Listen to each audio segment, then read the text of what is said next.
Cheers, chat.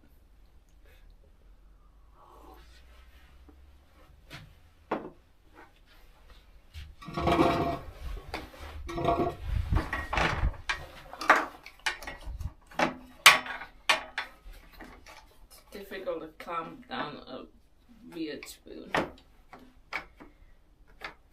without breaking it.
think I need to sharpen this.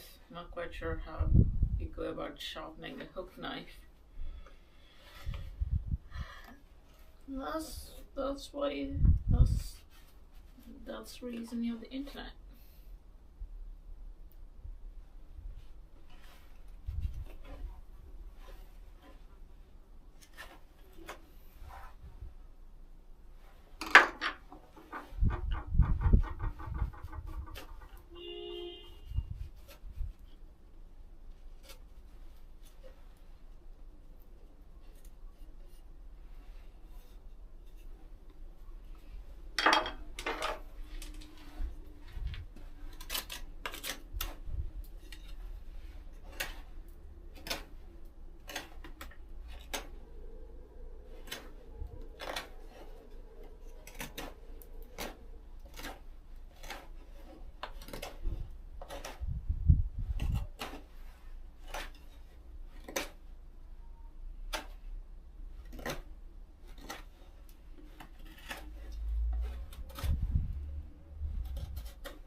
the wood in the food.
Discussion of thoughts of suicide as well as very graphic content, including descriptions of multiple serious injuries, and is not suitable for all listeners.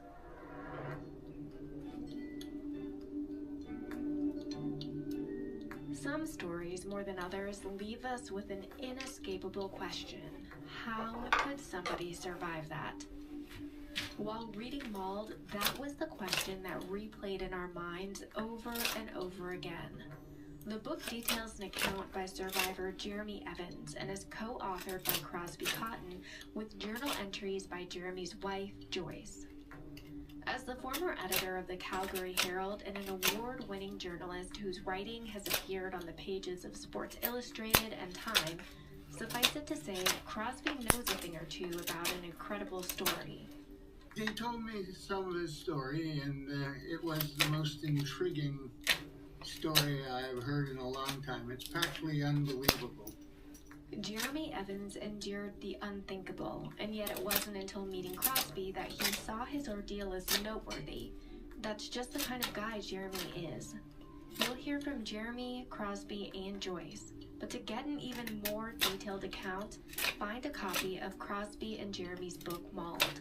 It's a story of finding life and hope and love through brutality, and I hope you'll go check it out after hearing this episode and get some answers to how somebody survives the unsurvivable. I made a decision to survive. You're in that survival mode. The idea of dying wasn't in my head. I knew immediately it was the worst case scenario. I was in a fight for my life situation. Whenever you walk out on these trails, you're in their house. I'm Louisa Albanese, and you're listening to Out Alive by Backpacker. In each episode of this podcast, we'll bring you real stories of real people who survived the unsurvivable. I saw the rope zip through the rappel ring, and I couldn't do anything. Learn what went wrong, what went right, and how you can escape if the worst case scenario happens to you. There was no way we would find anybody alive.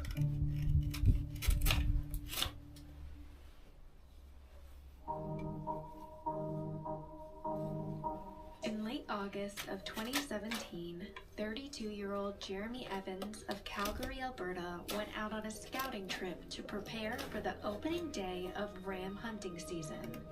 Jeremy is an avid outdoors person and nature lover, and he was determined that it would be his year to finally tag a ram. He went out that day with the anticipation of a kid the night before Christmas. Hunting, I look forward to it every year. I spend about 2 months every year out there running around in the bush like a wild man, going after deer, elk, moose, sheep. I'm an avid bow hunter. Jeremy is absolutely passionate about the outdoors.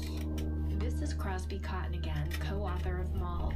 You'll hear a bit from Crosby throughout the episode. His wife is a marine biologist.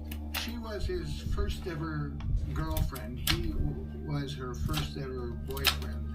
They've been with each other ever since they met in high school. Here's Jeremy's wife, Joyce. I actually grew up in a setting that wasn't very outdoorsy, and I suppose I just sort of found the love of the outdoors myself. Currently, we have 2 children, and at this time they're 2 and 5, and we just kind of incorporate them in everything that we do with the outdoors. We don't really avoid activities because we have children, we just bring them. Jeremy left his home around midnight to drive the 3 hours to where he'd park his truck while hunting. His plan was to be out in the bush for 3 nights. It was a pretty early morning start.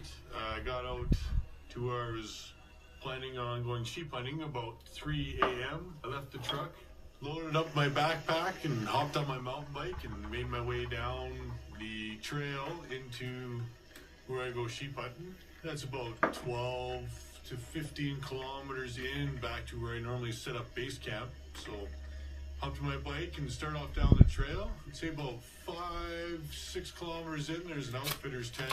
There's normally an older gentleman sitting there drinking his morning coffee. They weren't there. I kept on going down the trail and passed by 2 other gentlemen. I rode past them on a mountain bike, kind of gave me a weird look, like, who is that?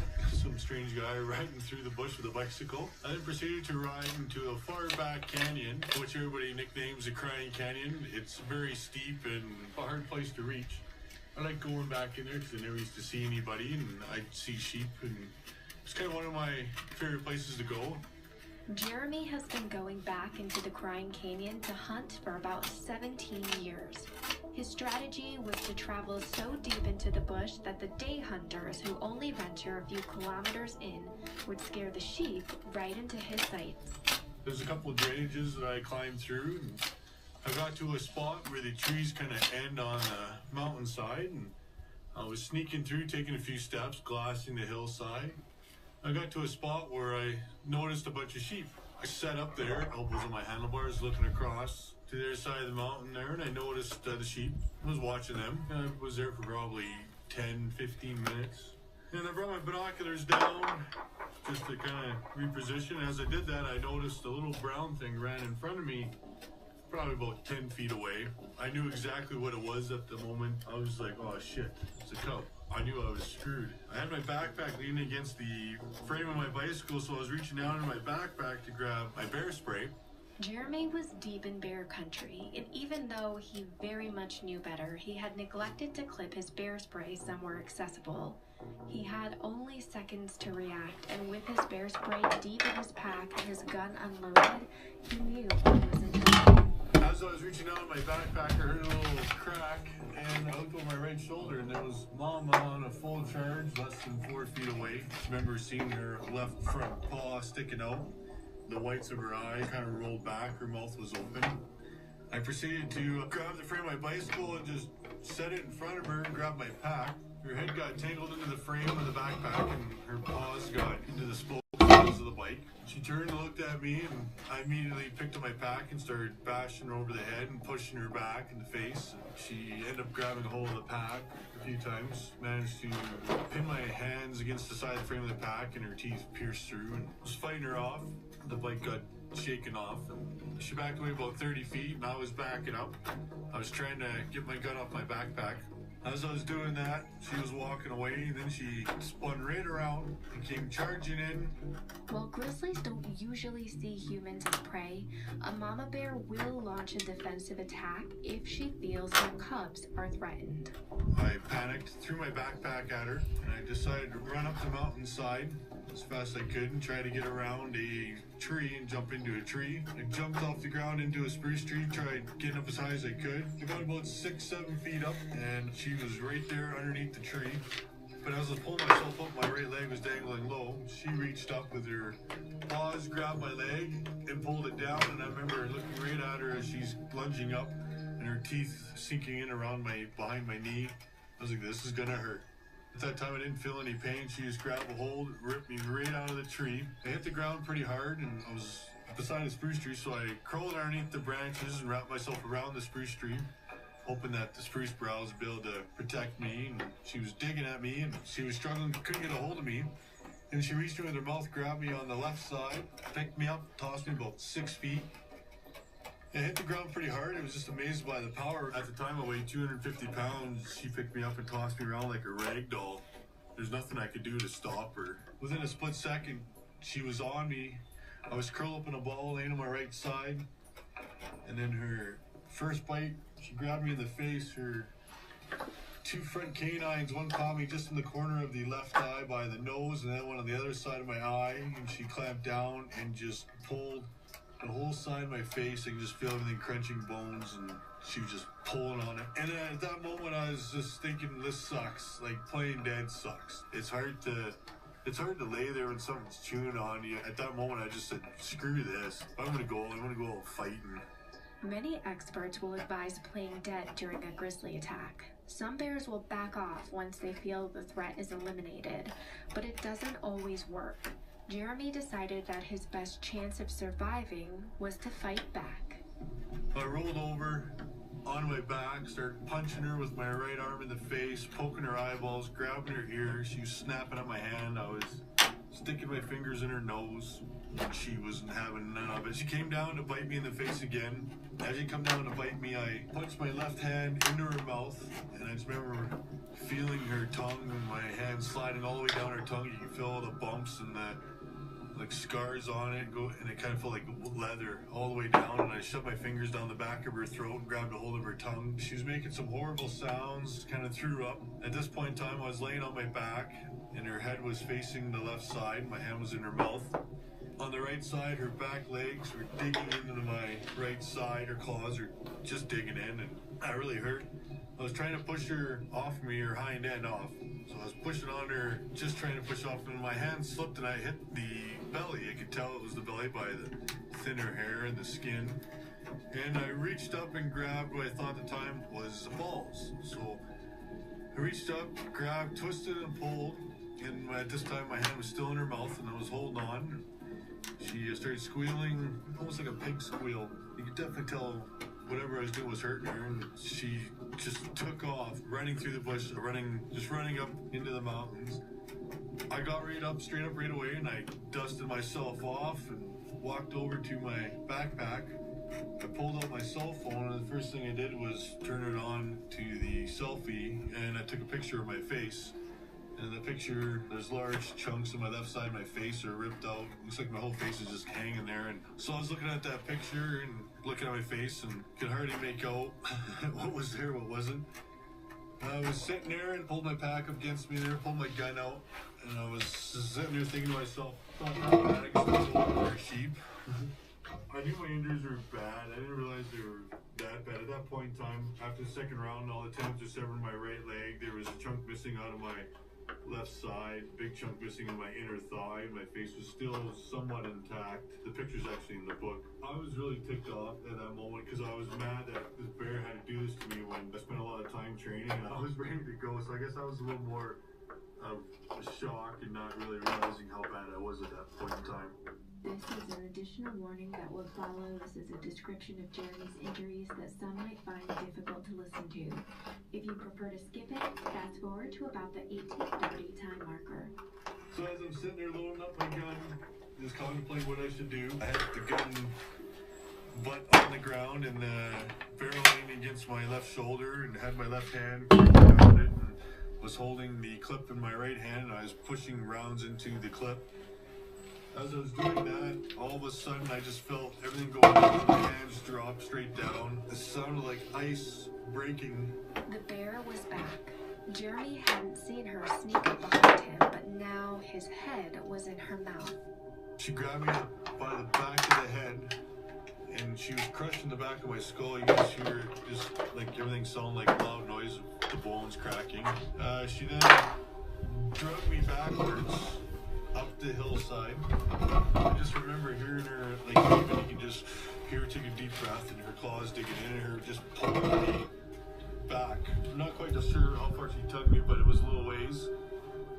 I was kind of still sitting up on my butt with her teeth clamped around the back of my head. Got to a spot, she stopped moving and I was leaning against her front legs. Sitting up position, she then grabbed me with one of her claws, caught on the right side of my face, on the corner of my nose and mouth.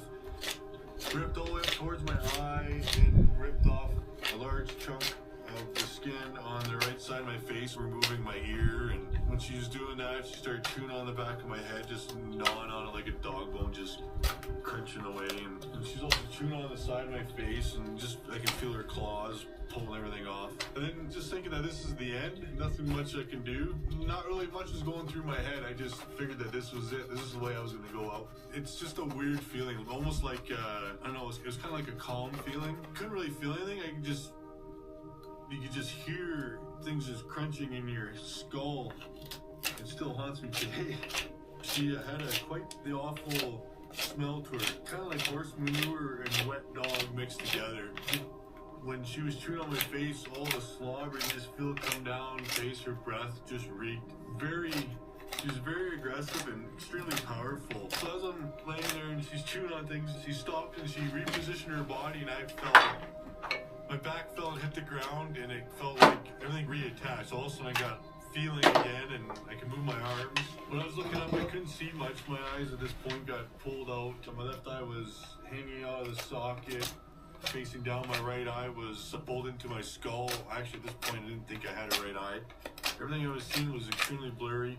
I remember looking up, and you could tell that there was like something dark over top of me. You could just see the light around the sides, and I reached up and grabbed again what I thought was balls with both hands. Grabbed, started pulling, and I wrapped my legs around her head and neck, kind of locked him in and squeezed as hard as I could. Whenever I was pulling on, I was trying to rip it off. As I was doing that, she started bucking like a bronco and rolling around on the hillside, just squealing.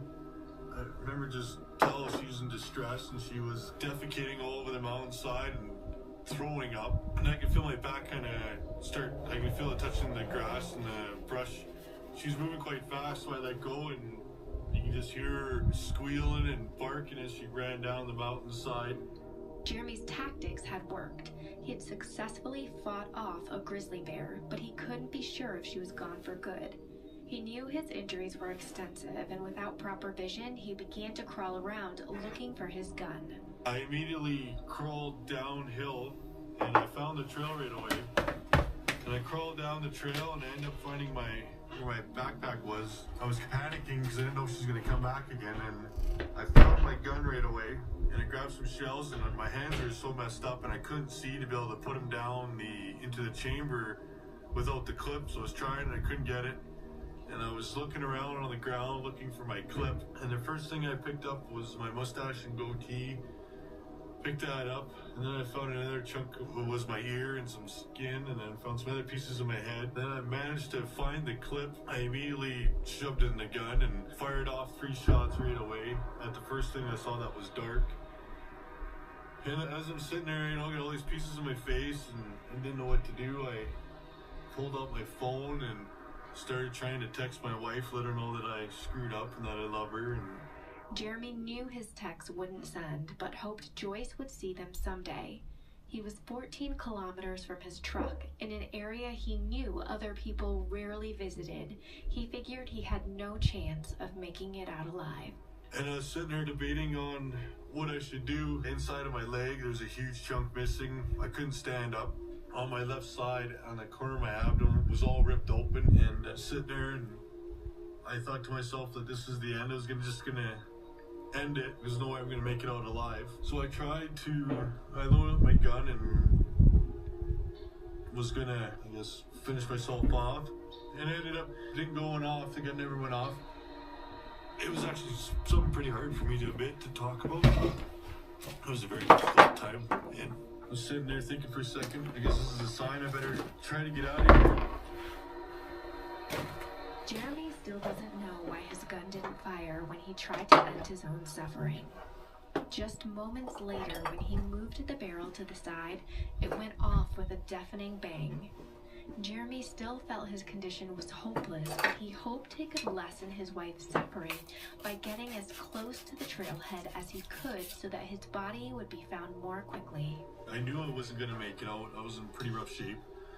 My goal was just to get further down the trail where somebody's going to find me quicker so my wife didn't have to wait that long to find out what happened. And so I took the chunks of my head and I laid them on my scalp, put a sweater on, put it on upside down, put the neck piece around my head, opened it up, and I laid all the pieces of my face on my head with the skin, the blood side down on top of my head. Put all the pieces there. I folded the shirt over my head, and I took the sleeves of it and tied it around the back of my head and then tied a knot in front of my head. My jaw was hanging down on the left side. Everything, all the skin and muscle was removed. My jaw was just hanging down, so when I tied the knot, it helped hold my jaw back in place.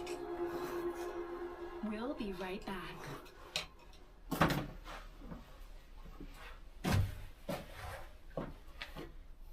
Yo. Yeah, just making some spoons.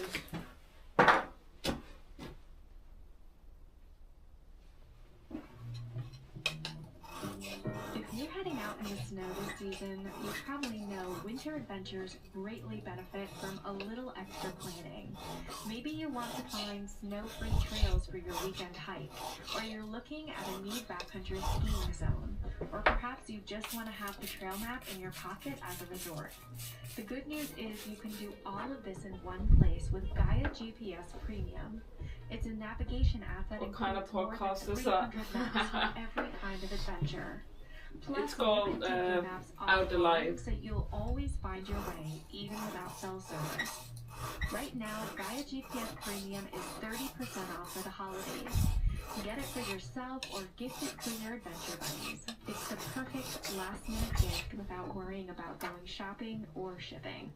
You get snow safety features like avalanche forecasts, slope angle shading, snow depth, and reports from snow stations. Plus, get the maps for ski resorts all over the world and trails for Nordic skiing, snowshoeing, and fat biking.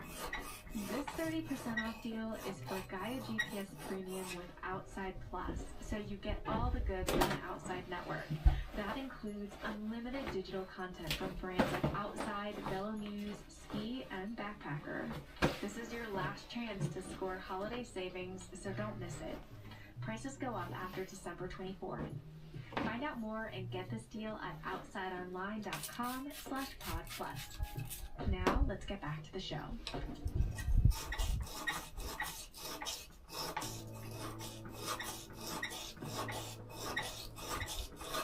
proceeded to try to stand up. I couldn't put any weight on my right leg. It just, the one hold, it just kept buckling. The first 10 feet, I probably fell 100 times, just toppled. I managed to get up on my feet, and the first 100 yards, the trail goes down the steep drainage into a bunch of rubble and down to a creek. I started to walk down that, and I ended up losing my footing, and I tumbled head over heels all the way down to the bottom. It was a couple 100 feet, down into some big boulders. I hit the boulders pretty hard, and when I was laying there, I just couldn't move. I was in so much pain, and it was just a bad moment. I just given up. Here's Crosby again.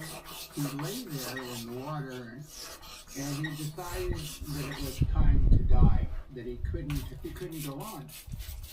But he put on music. Just so I could relax and go to sleep. And when I pulled out my phone, I couldn't tell what I was doing. I was just hitting the screen. And the song that came on was Baby Shark. It was a song that I played for my daughter when she was sick or having nightmares or bad dreams. That motivated him to move forward, to get back up, and to motor on, or crawl on in this case. Just like managed to get up, and I crawled up the drainage up the other side. And I remember trying to get up and crawl through the bush. It took a little bit, but I got to the next drainage, and same thing there. I toppled down that, and I was just wanted to make it just enough further to get to the main trail. And from the Finish fixing the fascia on the one side right before it started raining. Nice. to get to the camp or just somewhere where somebody's gonna find me quicker, and I got to the main trail, and I was stumbling down that, and the whole time Baby Shark was playing on repeat. Jeremy was making his way, more than 10 kilometers out of the woods, most of it crawling. He kept thinking about his 6-month-old daughter. That motivated him tremendously to survive. Jeremy crawled through the thick brush to the outfitters' camp about 9 kilometers away that he had passed earlier that same morning. I couldn't see. Everything was really blurry, and in order for me to look forward, I had to tilt my head almost all the way back because the way my eye was hanging out. I got down to where the camp was, and I remember trying to look off the trail and trying to make noise, see if the guys can hear me, and nobody was there. Jeremy was devastated to find the camp where he had seen the 2 hunters. Is bears been legal? There are no bears here, so I don't know. I'm not quite sure. I don't think you'll find it at the stores in general, because you don't really have lots of predators here. You have a couple of wolves, that's about it. And remembers crying in frustration. The thoughts of his family propelled him on to make it just a bit further. There was another drainage, a little creek. I ended up falling down that about 10 feet into the creek, face first into the creek, just covered in water, my head underneath the water, and I had all I could do to try to crawl up the other side. And I remember where that trail comes out of the trees, it meanders a bigger creek. Everything got washed out from a flood from a few years prior, so there was really no trail anymore. You just had to walk down the creek in the washed out area, and was crawling over logs and stumps, and I knew there was an outfitters camp. Well, there's usually always somebody there. He had 2 canvas tents set up, and I went and looked in both of them right away for somebody, but there was nobody there. There was no horses there. It looked like no one had been in there for a couple days. First thing I did was tear through the place looking for a radio or a sat phone, something to contact help. And they had this white cabinet was locked up sitting on one of the tables, and The name of the app? I couldn't get the lock off or open it up. It's called Moblin, Moblin. Work, and I just grabbed the corner of the cabinet, knocked on the ground, and broke it open. And the only thing that came out was a bunch of canned food and a little black case. It looked like a phone, so I opened it up and ended up being a pocket knife.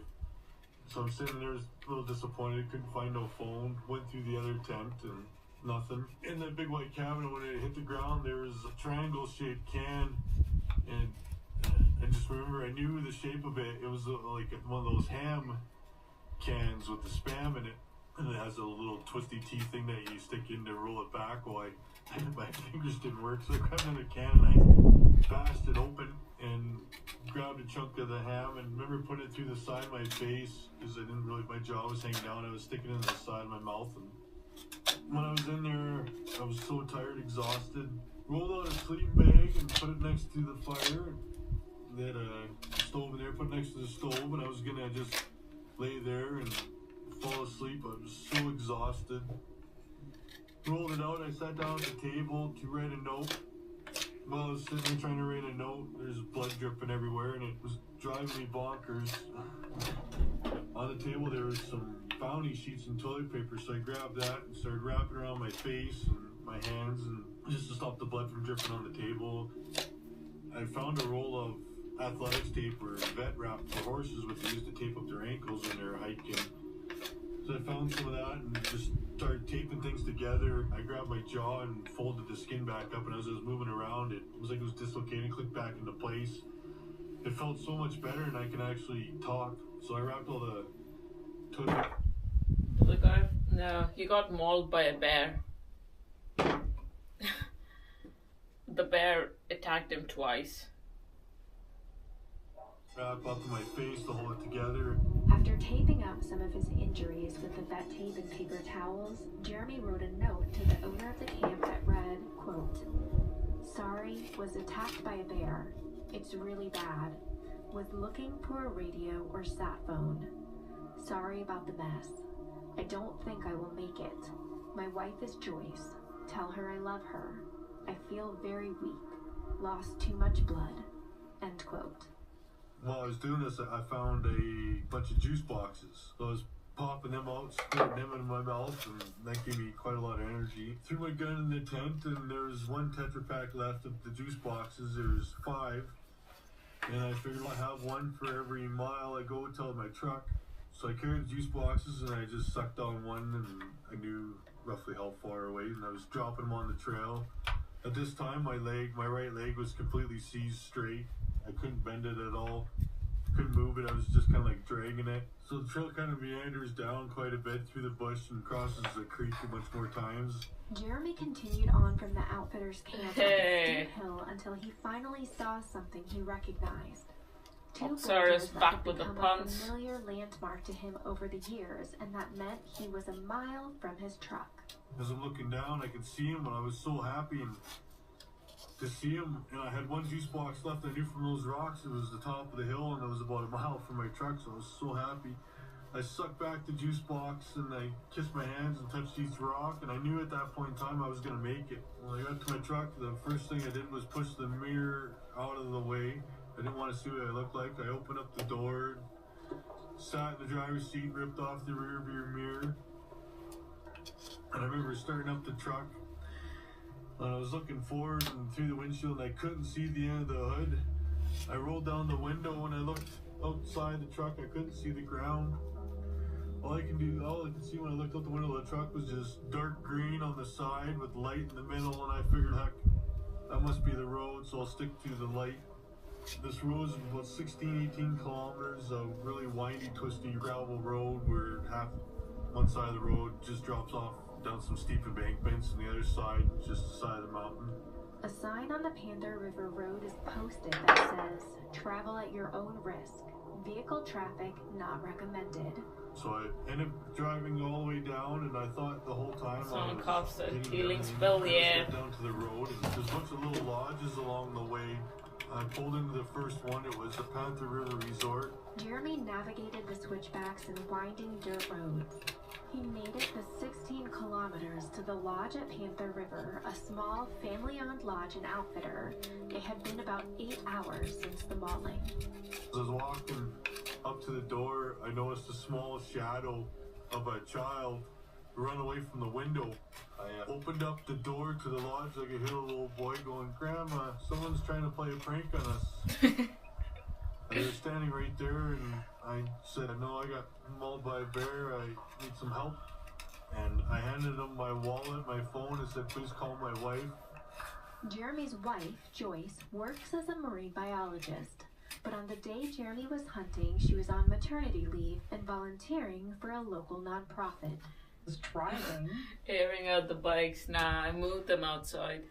I need to figure out the system. I moved them outside because it was getting congested inside. But I need to figure out, yeah. Rain. I just got a phone thing. call, and of course I wouldn't answer it when I was driving. And it just said no caller ID or private number or something. And for some reason I just decided to answer it. And it was an RCMP officer basically telling me that your husband got mauled by a grizzly bear. Nothing like this had ever happened to me before, and things were happening so fast. I was also driving, trying to find somewhere to pull over and park, and I barely had time to really comprehend and have it sink in at the time. It was just total shock. They were panicking, freaking out, didn't know what to do, and they asked me, is there anything they could do? And I said, yeah, I need a glass of medium temperature water, no ice, and a straw. So we ran in the back to call 911, try to get an ambulance or STARS. STARS stands for Shock Trauma Air Rescue Service. It's a Canadian nonprofit helicopter air ambulance organization that provides emergency care and transportation for critically ill and injured patients. They have several bases in Canada, and one of them operates from Calgary. And the other one gave me the glass of water, and I sucked that back, and while I'm sitting there waiting to figure out what was going to happen, I was dripping blood all over the floor, so I grabbed a towel and started cleaning. Maybe a big tarp. Yeah, I had a tarp on. It's ugly, so I want a non-ugly solution. Also, I might have to do like a roofing slope or something. I don't know. The couple of options I have, I need to implement one. He was yelling at me, telling me I should just relax. Unbeknownst to me that there was a wedding that was happening later on that afternoon, and the party started to arrive. So the owner of the lodge got me out of the lodge, threw me in my truck, and drove me around the backside as she was trying to deal with the ambulance or STARS. And the three ladies that were working that day were running back and forth across the gravel in the parking lot. I was fairly calm, I guess, and I was telling them, like, you guys need to, like, slow down. There's no need to run around. I'm fine. I'm just missing my face. Just relax. So I was sitting there in my truck in the passenger seat, and there was this 18-year-old girl sitting there and just talking to me, just kind of making sure everything was all right. And I was just asking her how her day was and anything interesting. I just remember she would respond, but she would never look at me. Must have been pretty disturbing for her. Amanda, the daughter of the owners of the lodge at Panther River, called STARS and 911. STARS says they were not able to come, but didn't provide a reason why. An ambulance was dispatched 100 kilometers away, but it became lost and after an hour turned back. Amanda knew Jeremy didn't have time to spare. With the tarp, so I need to do like a rollable version of it. Right now, I just have it falling. Yeah, we'll see. And flew a helicopter for help. At one point in time, they came out and told me it would be about a half hour till the helicopter would arrive. So at that point in time, I got out of my truck, opened up the back door of my truck, and tried to pull my fishing rod. And I wanted to go do some fishing while waiting for the helicopter. There was a really good stream there for bull trout fishing, so I tried to get my rod out, and the owner of the lodge saw me doing this. She come running out and was just yelling at me, and I was like, if I gotta wait for the helicopter, I might as well go do some fishing. And they ended up convincing me to stay. And I wasn't shocked in the slightest when they told me that. I remember getting started with that day. All right. Like, yeah, he was just rattling Hopefully off see you in a bit. Healthcare number, like nothing was wrong.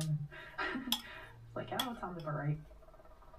At last, the helicopter arrived, and Amanda agreed to accompany Jeremy to help provide what care she could, while her dad flew to the nearest hospital in Sundre, about 65 kilometers away.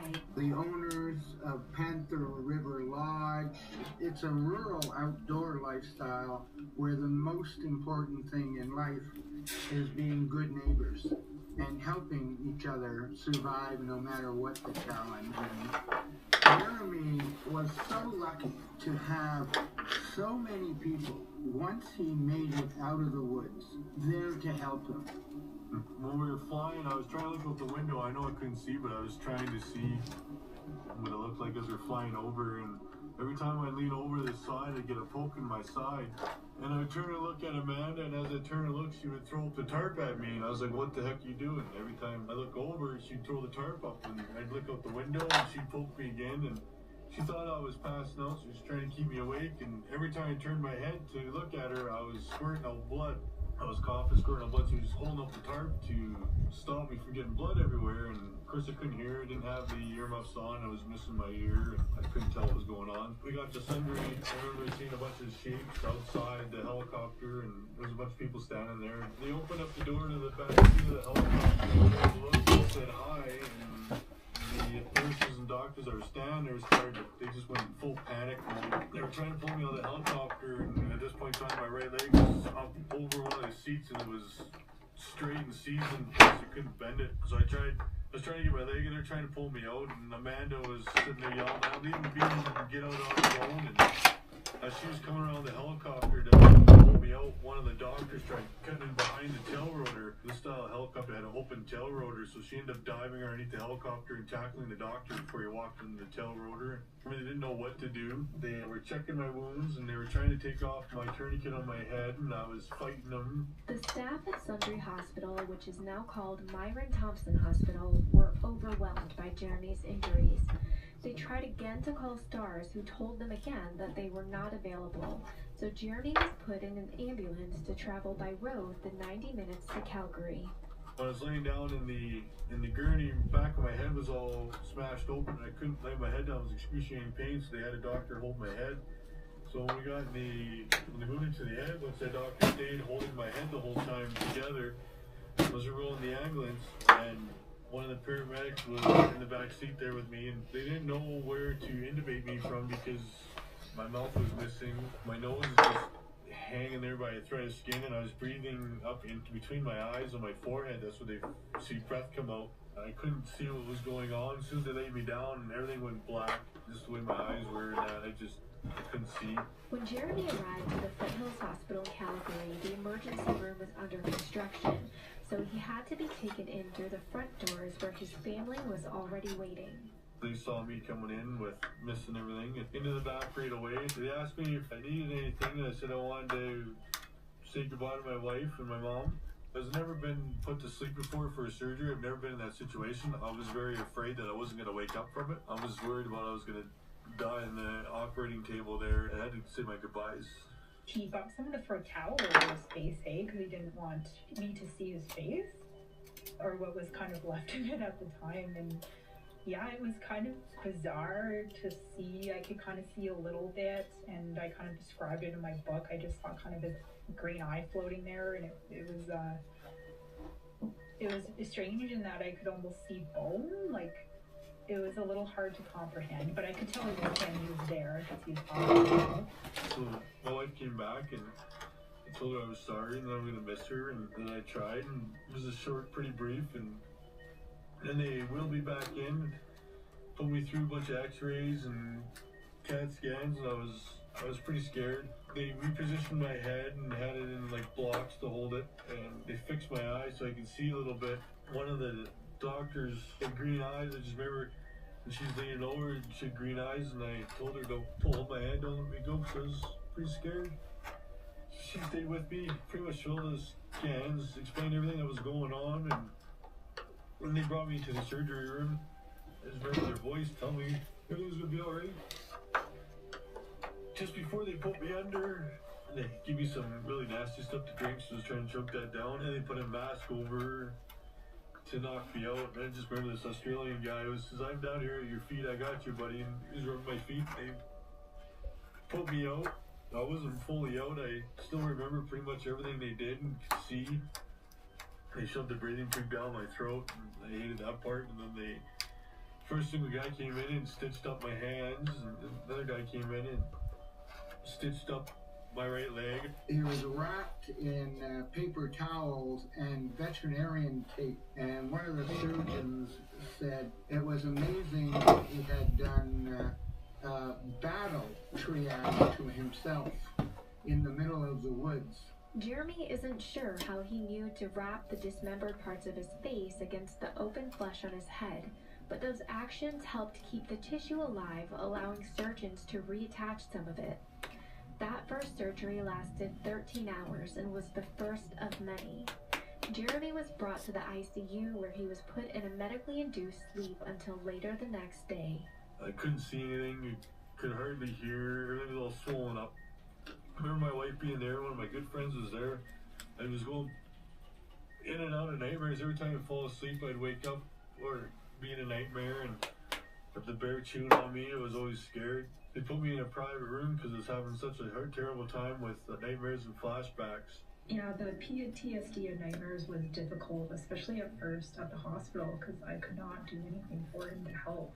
We had to have somebody with me 24/7 just because they were so severe, and every time I'd be in a flashback, I'd be thrashing. They'd try to hold me down and it'd make things worse because that's kind of what the bear did, pin me down. And so it took a little while. My sister ended up staying with me for the first week every night. After 10 days, they tried to stand me up. You gotta walk her out. The tendons in my right leg were severed. They tried to get me moving, and when I was able to walk, about 5 feet in the room and about 10 feet on the hall. And at this time, my wife wasn't there. She went to go get some food. She ended up coming back, and there I was in the hallway with a walker trying to walk. She was quite happy to see that first time me being up. Everybody I talked to said he should be dead. That nobody could survive what he could survive. Joyce is also just very, very determined. They love each other, although this story, I think, made them much, much stronger. When Jeremy was in hospital, they wrote love letters to each other and left them on the bedside, talking about what they meant to each other. During the hospital stay, I'd go walk around outside with some friends. I couldn't even go near a spruce tree, a bush, anything dark. I had to have somebody on either side of me. And we worked at it every day while I was in the hospital. Oh yeah, I'm always behind my quote-unquote admin work. We went outside and we just kept working at it to get me more and more comfortable. I was in the hospital for 5 weeks, 8 hours, and 23 minutes. So the recovery's been a very long road the last 5 years. It's been a lot of rocky up and downs. After I was in the hospital, it was 48 hours after being out of the hospital, I was able to put pants on. Went out back to the area where I got mauled to the gate and met the ladies at the lodge. And we did a little walk around, and I did some hunting that day with my wife. We shot some birds hovering around the bush, and I was out of the hospital maybe a week, and went out with one of my friends, ended up shooting a white-tailed doe and a bull elk that weekend. Right away I was back on my feet, getting back out. So he went back into the woods with a whole set of major criteria set down harshly by his wife. He had to have a satellite to telephone so that he could text anywhere in the world. The first 6 months, I had a lot of nightmares, a lot of flashbacks.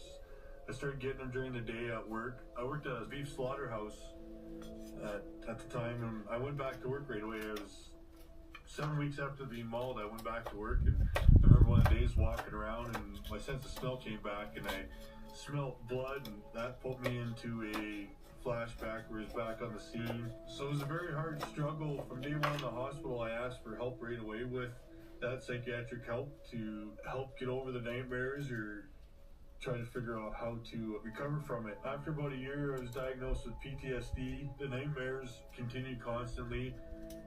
Every night, 3-4 of them a night, during the day. There was a period of time after about 1.5 to 2 years later when I had a very heavy workload at my job at the time, and his PTSD episodes were worse during this time, and I ended up just having a really tough time with this because of my workload, and I ended up having kind of a mental breakdown at work essentially, and I which is really bad, but life kind of goes on, right? Regardless of the issues you may have with your family, and having to kind of still parent and work is rough. Depending on how stressful the day was, or would dictate how bad the nightmares were. My wife would always be on edge. She'd wake me up and she'd squeeze my feet to wake me up. I had a daughter. She was 6 months old when I got mauled. When I'd fall asleep on the couch, I wasn't able to close my eyes. It looked like it opened. She'd always run over and poke me and wake me up and jump on me. And the one time I woke up and ended up knocking her across the room, being in a flashback, that really scared me. This was a very hard struggle for quite a while. I was in therapy, and my psychiatrist suggested I should try rapid acceleration treatment. Last year in April, I did a 45-minute session with that, and that night was the first night in 4 years that I was able to sleep 7-8 hours straight. It was extremely helpful for me. It was very hard to tell people what happened. There's lots of details in the book that I've never shared with anybody. So there's quite a few challenges. Now today I feel pretty good about it. I've been back to the scene a year after I was mauled, and then on the 3-year anniversary, and then just this year on the 5th year anniversary, I went back to the scene. It's quite an emotional experience, and I'm happy that I'm able to do it and overcome that. The thing that really, I think, changed for me after the incident is just, this sounds kind of maybe corny, but how life is so precious, and you really have to remember the important things in life, realizing the importance of family and the ones you love. Family comes first. Be prepared for the unknown and the unexpected. Another big thing I learned is asking for psychiatric help is not a sign of weakness, but it's a strength. I'm hoping that people read it and get the wow factor. That wow, you don't have to give up. That there's a lot of inner strength in everyone. All you have to try to do is access it.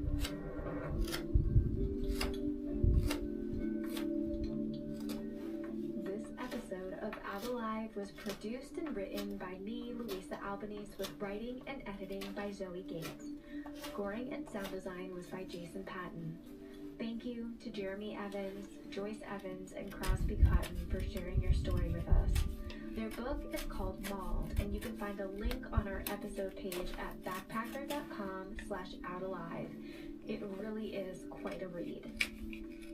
Thanks for listening to Out Alive, and if you have a backcountry survival story and you're interested in sharing, you can email me at outalive@outsideinc.com. This season of Out Alive is made possible by the members of Outside Plus. You can get 30% off for Gaia GPS Premium for a limited time with your membership, including offline access, snow safety features, and snow depth reports. Find out more at outsideonline.com/podplus.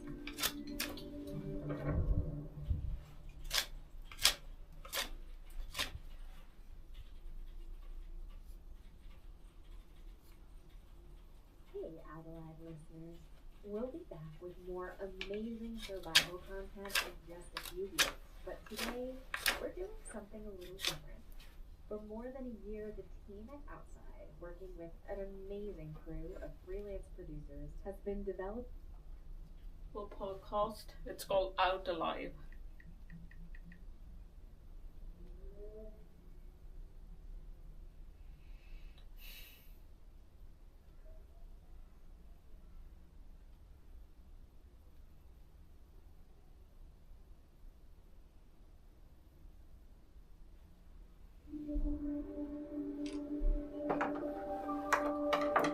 Welcome back to our special series on search and rescue. This is the 3rd episode in the series, so if you're just joining us, you're going to want to go back and listen to the previous 2.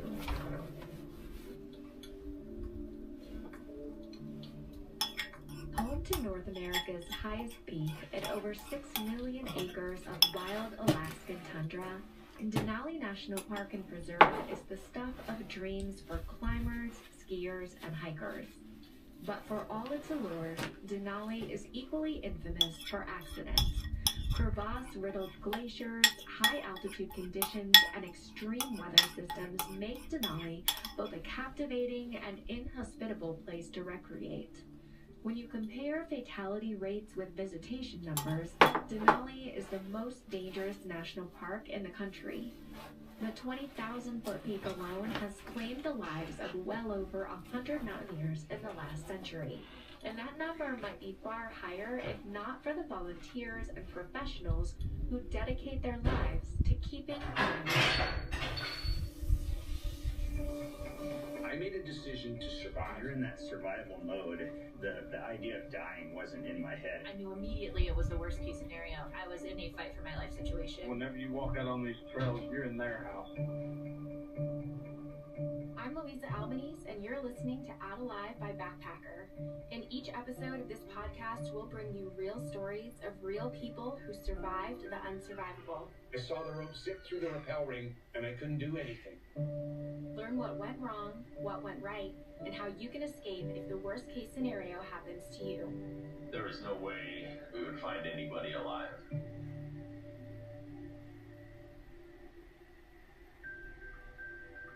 In June of 2017, Tucker Chenoweth had served as Denali National Park and Preserve South District Ranger for a little over a year. The role was the culmination of almost 2 decades' experience in Denali. He had volunteered for numerous month-long patrols on the mountain over the years, leaning on his ski patroller background to assist in rescues. That led to a seasonal position as a mountaineering ranger, and eventually to his current gig overseeing rangers and volunteers. For all his years aiding distressed climbers on Denali's remote glaciers, there's one rescue that sticks out. So the Kilma Glacier is a massive glacier with really big crevasses. We had a crevasse fall into a crevasse about 60 feet. The individual got stuck. And so we had an incredible group effort, including a bunch of mountain guides and SAR folks, initially descend down into the crevasse, try to help. It was a 15-hour extrication. This particular rescue was a claustrophobic's nightmare. The fallen climber was wedged in a narrow space, trapped between walls of ice. Using power tools, the crew had to painstakingly chip away at the ice in order to maneuver around and eventually free the individual. Throughout the rescue, Tucker was in Talkeetna working Incident Command, allocating resources to the guides, volunteers, and rangers on the ground. Through that 15 hours, there was 8 to 10 people that went down into this crevasse and did what they could and then came up, and then another one would go in and chip away and chip away. He was getting colder and colder. His mentation was just decreasing. With those temperatures, very difficult to get any kind of pulse, any kind of pain or verbal response. Didn't believe he was going to make it at the time, and finally we were able to extricate this individual, and in the end he made a recovery. It's successful rescues like this and the desire to help people that drove Tucker to apply for a volunteer patrol on Denali in 2001. Now, keeping climbers safe is his full-time job. It's an outdoor life lost. Sail, a huge colorful manta ray kite. It arrived this week. That's cool.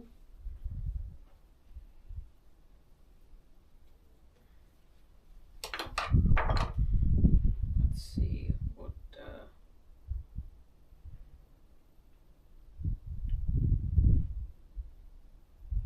manta ray. I guess it's just in the shape of the manta ray, I suppose.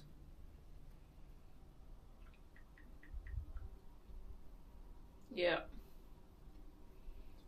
6 meters wide and 15 meters long. That's pretty big. But volunteers are still the backbone of search and rescue operations on Denali and across the country. What I really enjoy is when people are in their time of need and there's nobody else that's available with the skill set to help them out. That was where I felt like I could really make a difference. Search and rescue organizations look different across the country, each with varying resources and challenges. But by and large, with exceptions like the National Park Service, search and rescue teams rely heavily on volunteers. It's a common misconception from those who count on their services to make it home safely. One thing we heard again and again while interviewing rescuers was people don't realize we're mostly volunteers. Spring kite season.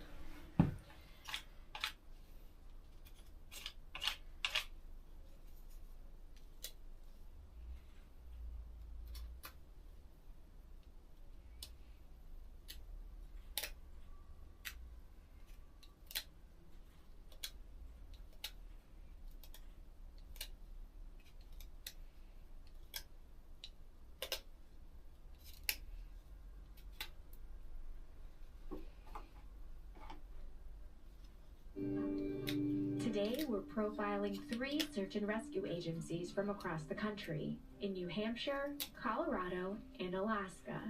They represent the many triumphs and challenges that rescuers face today. On Denali, full-time staff like Tucker coordinate search and rescue efforts, but volunteers make up a significant portion of the teams that patrol the mountain and responding to accidents.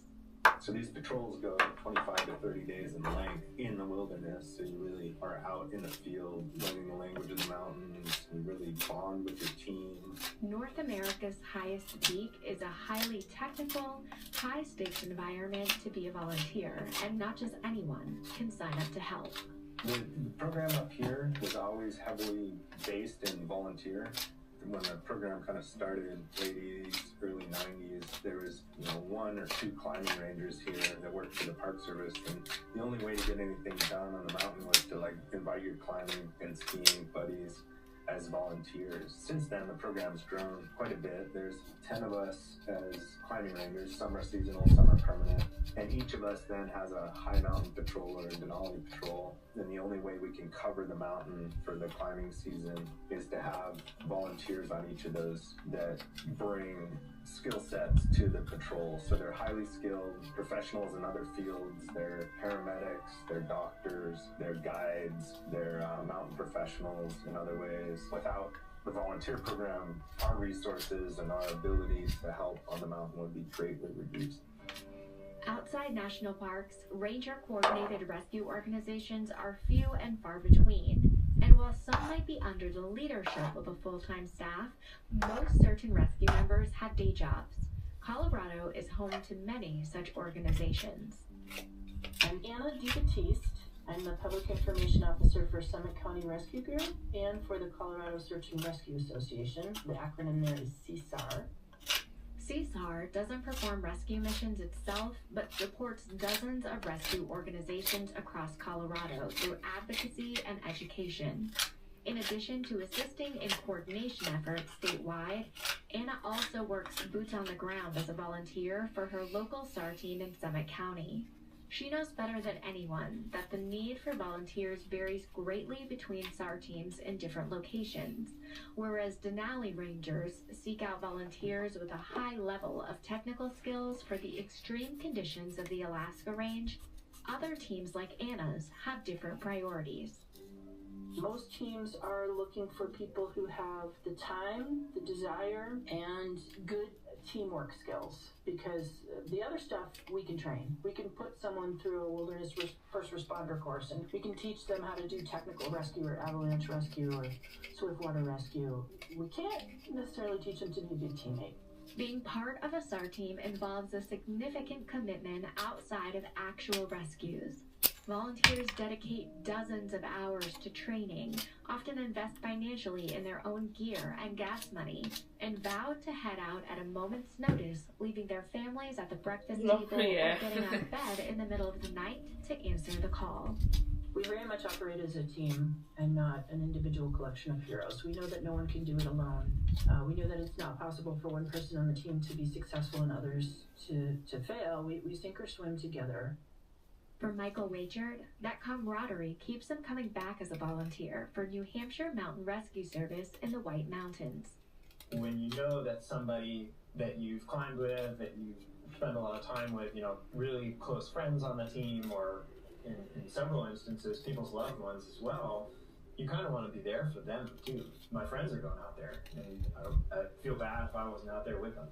I have lived in the White Mountains of New Hampshire since 2008, began getting involved with our technical rescue organization in 2014, and I've been involved ever since. We are a volunteer team, first and foremost. We'll respond to anything from above tree line search, especially in the wintertime when conditions are bad and particularly severe, or a technical rescue, so somebody who's fallen, taken a climbing fall, and they're stuck in the middle of the cliff, and we have to either climb up or lower down to rescue somebody. What we really look for is people who are able to respond quickly, who live in the general vicinity of the White Mountains, and who are known entities who we trust and who will work well with a team. As with most SAR groups, the expertise of the team members is dictated by the terrain where they most often work. One of the things that makes MRS unique is that it's a very strong background of climbers. We have professional climbers on the team. Most of us come from a guiding background. For a volunteer team in the United States, we have a high level of knowledge about these sorts of technical rescues, and most of us have cut our teeth in places like the Alaska Range or the Himalaya or the Cordillera Blanca or Patagonia, and we also have a huge amount of experience climbing in our little mountains in the Northeast, which is a great training venue for those places. Mount Washington and its surrounding mountains are unique in that they're pretty small. We don't have big terrain and we don't have glaciers, and that has advantages and disadvantages. And one of the advantages is that it means that we can usually get to somebody relatively quickly for a volunteer team. The disadvantage is that the weather can be really bad, and we're very close to metropolitan areas. We've got Montreal, we've got Boston, and we've got New York City, and so there are sort of these trigger weekends like Memorial Day or winter break and things like that where we know that we're going to see an influx of people heading to the White Mountains. And if we have a Labor Day, knock on wood, where there's no call, that would be pretty rare. Climbing and spending time in the mountains is something that we normally do for ourselves, and so if we have the skill set to give back a little bit, that's great. Physical and technical prowess are only part of what's required to be a successful search and rescue volunteer. The job best suits those with a particular demeanor and a strong dose of mental fortitude. While highly trained, these rescuers aren't professionals. They're civilians who choose to walk into intense scenarios where the outcomes aren't always rosy. The emotional toll is one of the biggest challenges facing SAR volunteers and professionals today. One of my very first calls, it was a very traumatizing scene. A couple in their 50s had been on a snowmobile tour. He was driving and she was riding on the same snowmobile behind. Did I do a ride yesterday? No. I mean, I rode around, but I didn't do like a long ride. That was the plan, but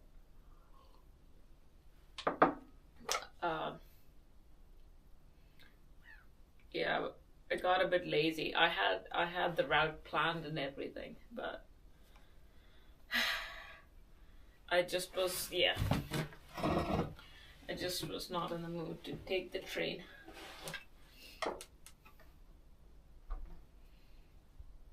Yeah, it's a normal reach spoon now. Need to do the finishing.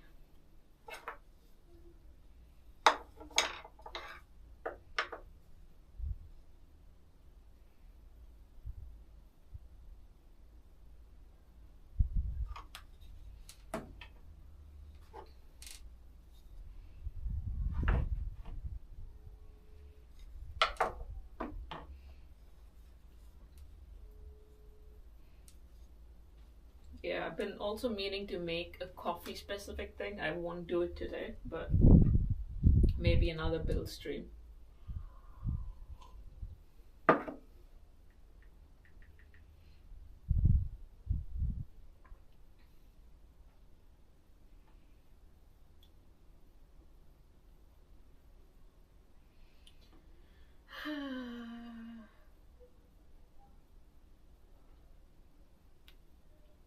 I'm gonna make for the coffee, so when you pour in the coffee grounds into the mocha pot, I want to make like a wooden press thing that I can press the coffee grounds into the holder so that it's like compacted down properly. Not a mixing spoon, but yeah.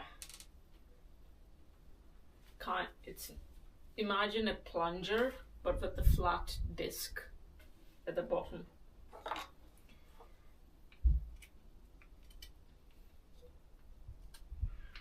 And I also want to make a box around it so that I can put the pot inside.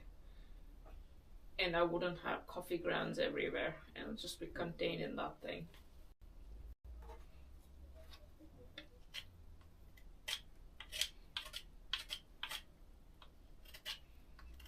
Yeah, I thought about it, and I know what I want to do. I just don't. Yeah, I'm not doing it today. No, it's a mocha. It's no, not the French pressing. That's the one. Yeah, imagine the French press, the press itself. But imagine like a solid disc and the stick to press the grounds into the mocha pot.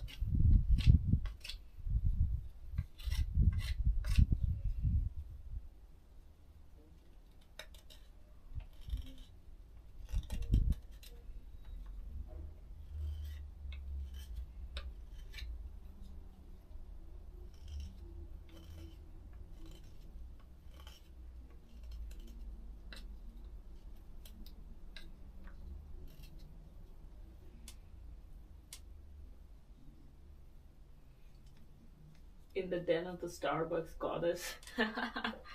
Yeah. The only times I've been to Starbucks is when I needed internet and I wanted to be on my computer. Well, that was mostly when traveling.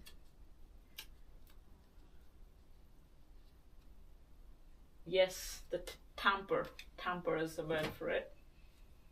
That's what I want to make.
Tim, they had some kind of mishap and they hit a tree very hard with their two teenage daughters on a snowmobile behind them and watching the whole thing. And when I arrived, the man was deceased. He was lying in the middle of the trail with a blanket over his head. The woman was very, very badly injured. It was quite a terrible scene. I didn't have much of a role at that point. I was brand new on the team. There were paramedics already working on her. There was a helicopter on the way. All I did was stand there and hold an IV bag for the medic and find gloves for people. You know, of course I felt empathy for the teenagers, but I didn't cry, I didn't feel stressed out, I didn't feel helpless. And I realized that it's all about whether I have a job, no matter how small that job is. If I have a role to play, I'm okay. If I don't, then that's a terrible feeling.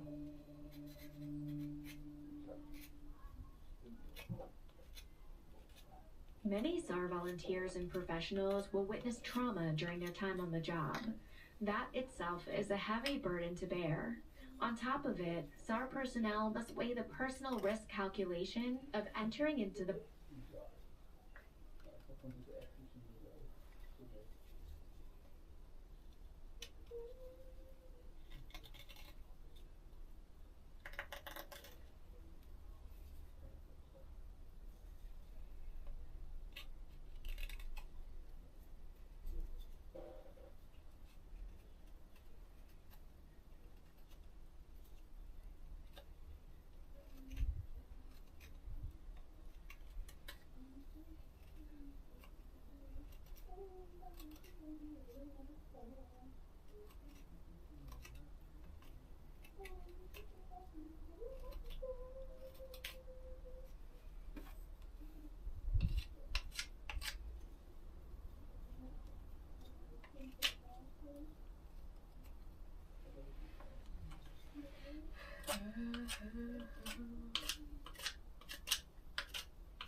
Okay. I need to stop this at some point.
Pretty cold wind gusts.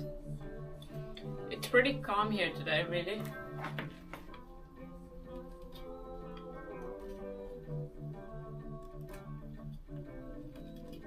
But also, yeah, it's just surrounded by other buildings, so.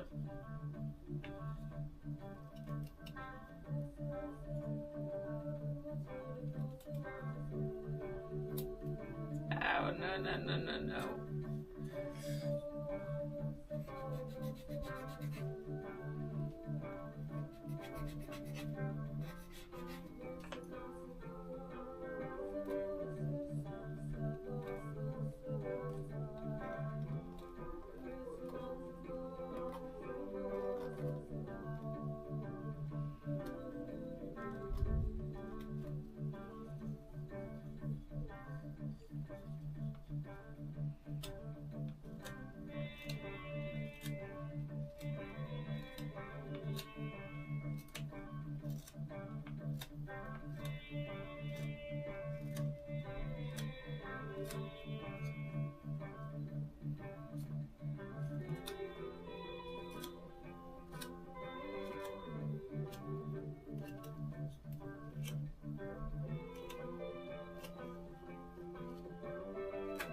Blue skies.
almost done.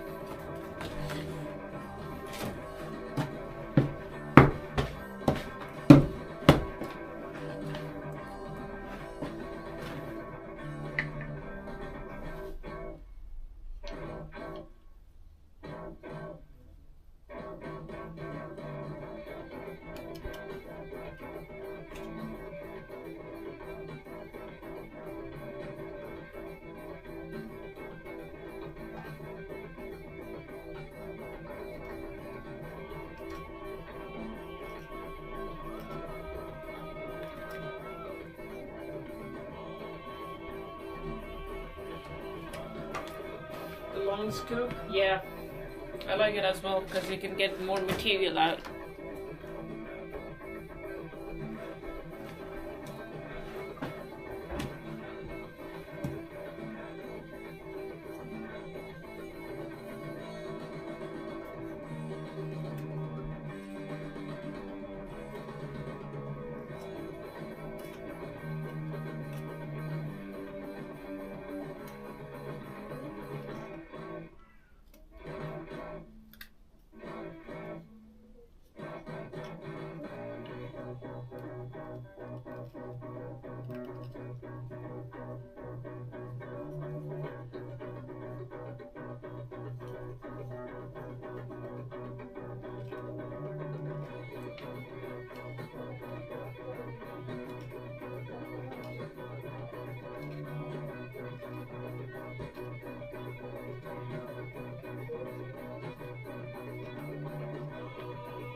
Loki. Hello, Loki. What's up?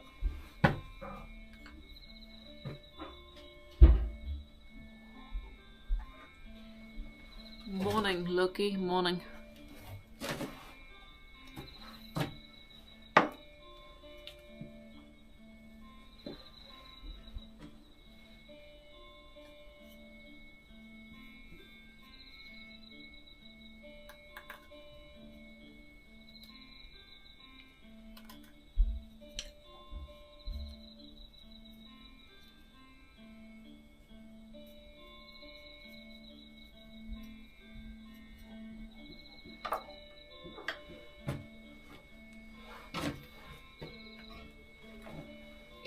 some kind of beach. I don't know. I got it from the park, the local park. It's been drying for about a year now. So, yeah.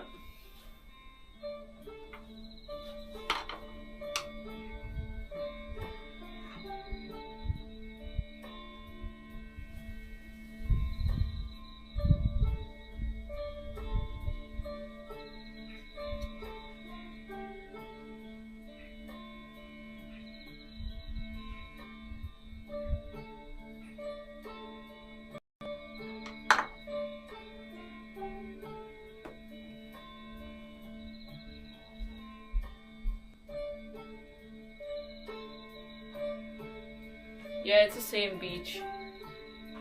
It's the same beach I got it last winter at the local park. There was a storm and a bunch of branches were down.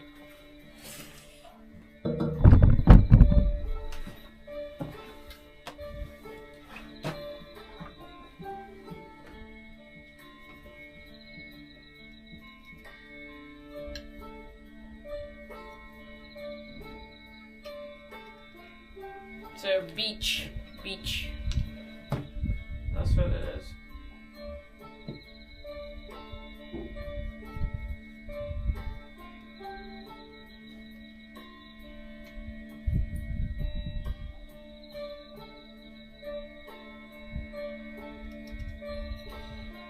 Natural and sustainable.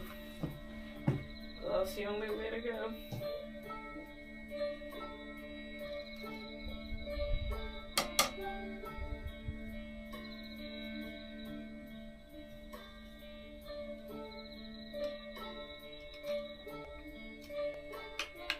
I'm almost there. About to oil it, but just want to make sure.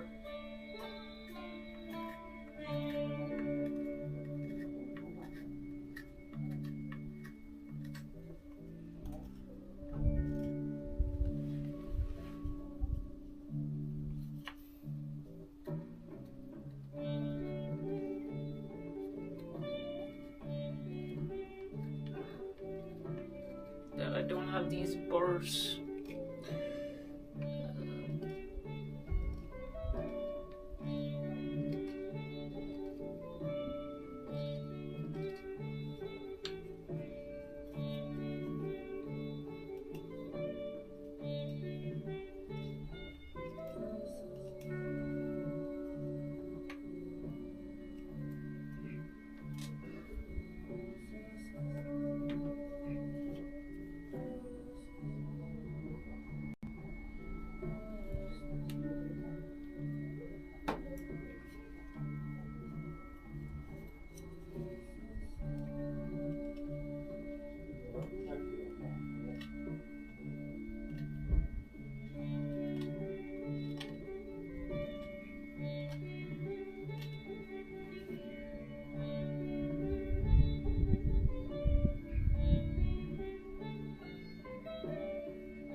There's been severe winds and snow with one tornado past 3 days, which I hear the tree services. That's cool. Where are you at? I haven't been keeping up with the world news. I don't know about where there's a tornado.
One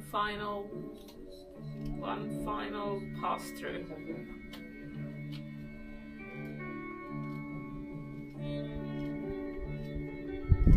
I'm gonna stop removing the material.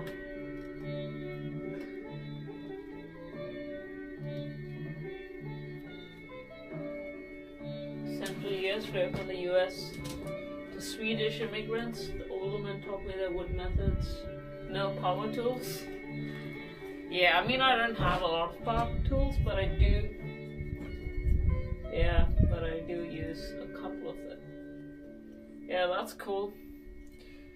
That's pretty cool to have the Swedish lineage there.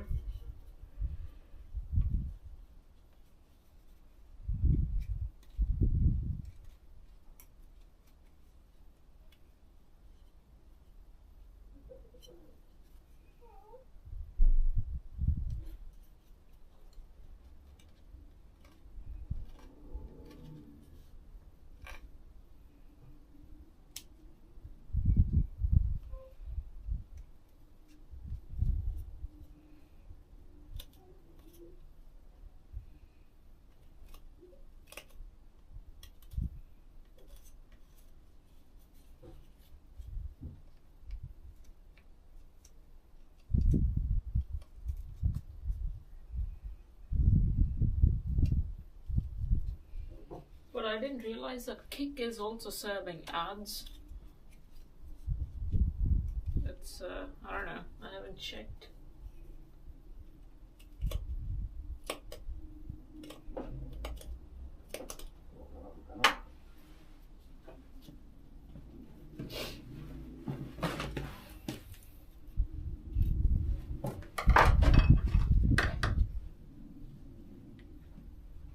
Same methods used by the Vikings to build their longboats.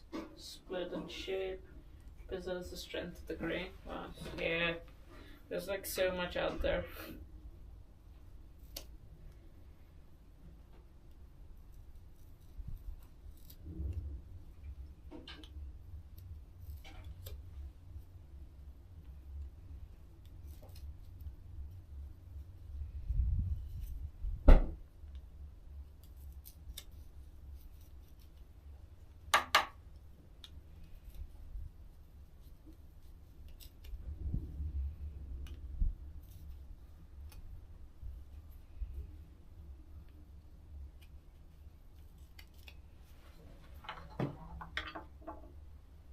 Everyone's taking a cut from my not against battles, you're just slow to allow them in. Yeah, I'm not a huge fan of battles either, but this is the last bit I'm trying to scoop out towards the end. Gonna remove that and then call it a day and then oil it up and keep it pretty rough.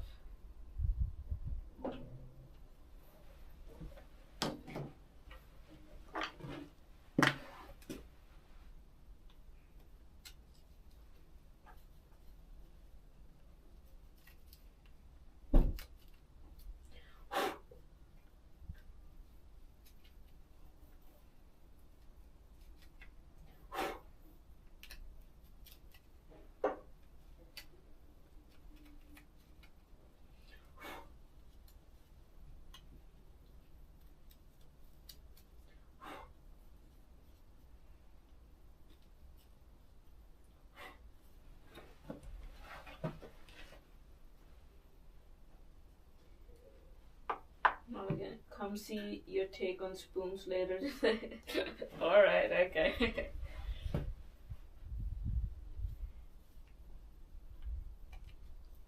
Yeah, I am just farting around here.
Alright.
Moon in the sky. Now it's Kikagakumoyo.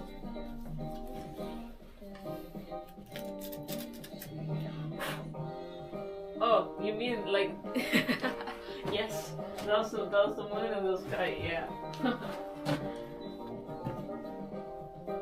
I thought you were referring to a band or something. That's the moon.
Yeah.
clean up this whole thing.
This thing now.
Spoon making is done, chat.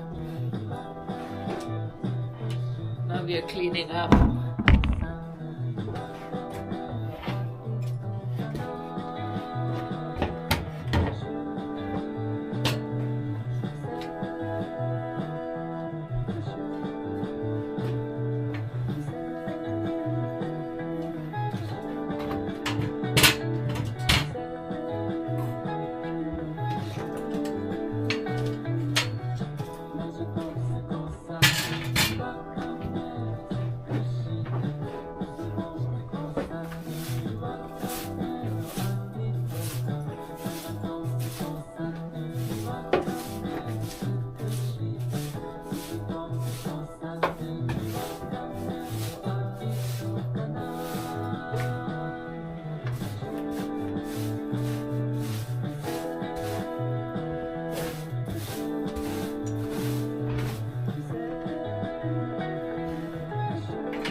chat.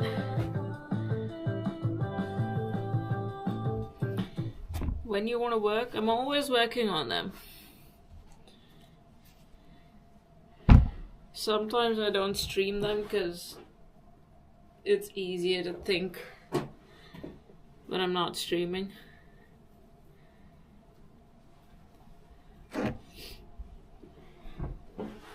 Especially the computer portal. Because if essentially if I talk, then I need to go back to another state. But they're always going, but they're not, the progress isn't as fast. It's going slow. Even the sewing project, I did, there's more to be done, but I did make some progress.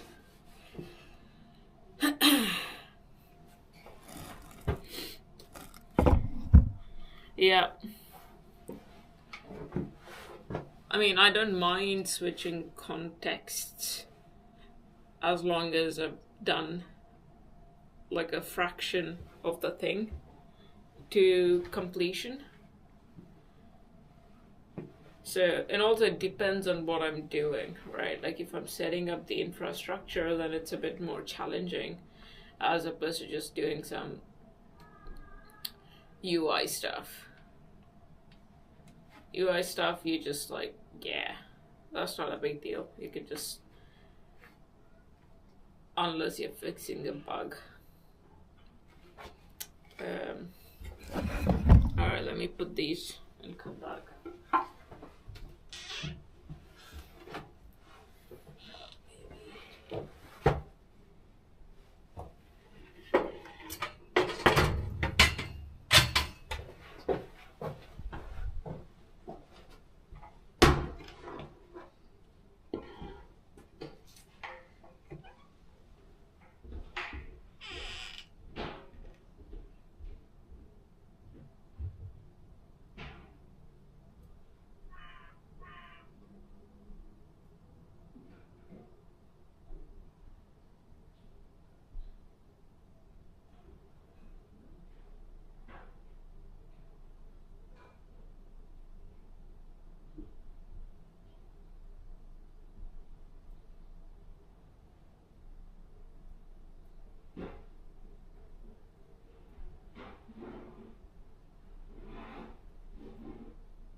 Alright, chat.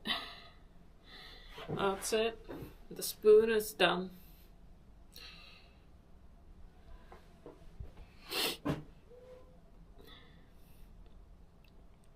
I got a new picture book, so I'm probably gonna flip through the picture book. Peace out, chat.